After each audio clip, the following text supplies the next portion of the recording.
Hi everyone. Today we're going to be talking about MALDI-ToF, which stands for Matrix Assisted Laser Desorption Ionization Time of Flight. And you're like, well, what the hell is that?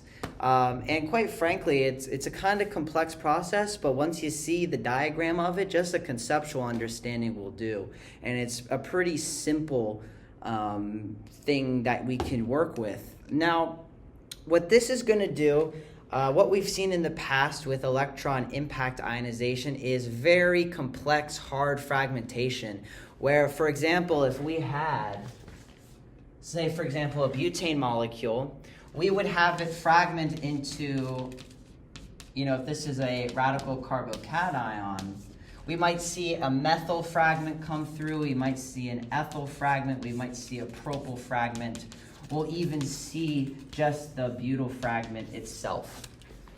And this can be okay, but let's say you have a macromolecule. Let's say, for example, you have a 5-long mer of some proteins. So let's say asparagine, histidine, phenylalanine, okay? Let's say you have that amino acid. You run that through an electron impact ionization source. It's going to fragment that molecule in so many different ways.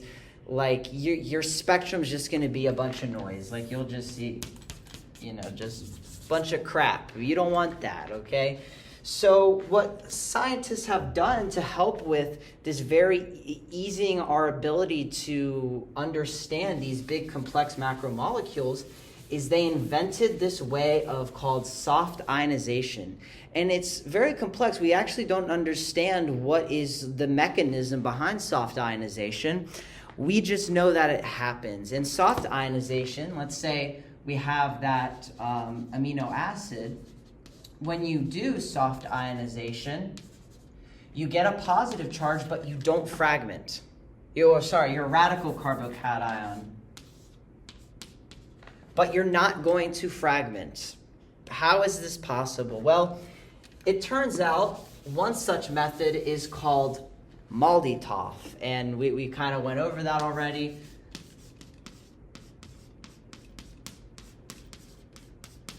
Matrix Assisted Laser Desorption Ionization Time of Flight.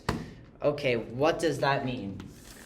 Well, what we're going to have is we're going to have a little plate here.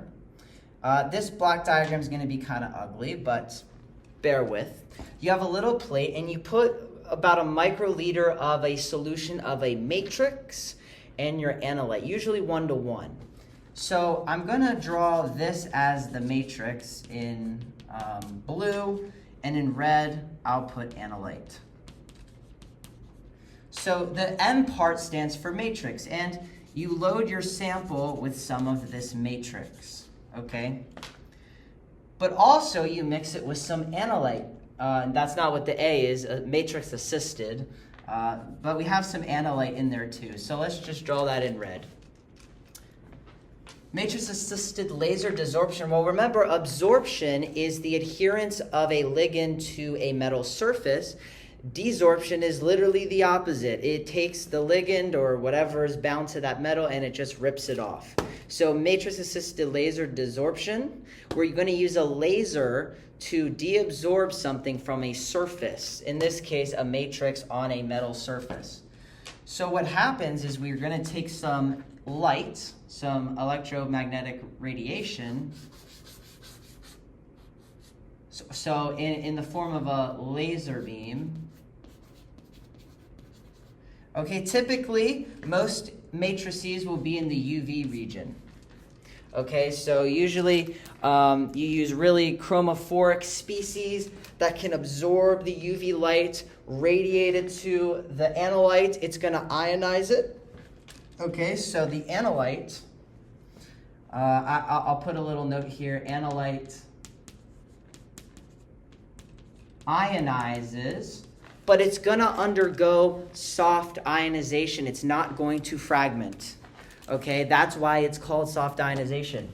The laser beam hits the matrix assists in the desorption of an analyte in a soft fashion, and what's going to happen is we're going to then send, now this is a terrible block diagram, but we're going to send it through a flight-free or a field-free region. So the analyte goes through. Okay, and at the end we have a detector, and I'll draw the graph that we'll get to. Okay, the analyte's going to go through. Remember from it, hopefully you remember from our last video how we described time of flight. If you have some mass, you move with some velocity. If there's no forces acting on you, you keep your inertia until you hit the detector. So you have some characteristic amount of time until you hit the detector. Okay? And that's going to show up as a signal. But let's say your analyte now has a bunch of species. So let's add even another species. So let's put this little yellow species in there. And let's also put this white species in here. Well, let's say that the white species is more massive, so it takes longer to reach the detector. So let's say that peak will show up right at the end there. And let's say this guy is not as massive as yellow, but more massive than red. Well, then it's going to reach the detector at some time, and that peak will show up here. So it's just like electro impact ionization time of flight that we looked at, but MALDI-ToF is going to give you these peaks that are not so sporadic, right? In electron ionization time of flight, we would have, if this is like a oligopeptide, it's just going to explode in that ionization chamber, and it's going to give you just crap. But if you have this, you just get a couple peaks. This time is turned into an m over z. Okay, you do some calculations there. It's that simple. It is awesome. It is just awesome. And that's how a MALDI-ToF works. It's a very huge machine. If you've ever seen it, it looks like a refrigerator.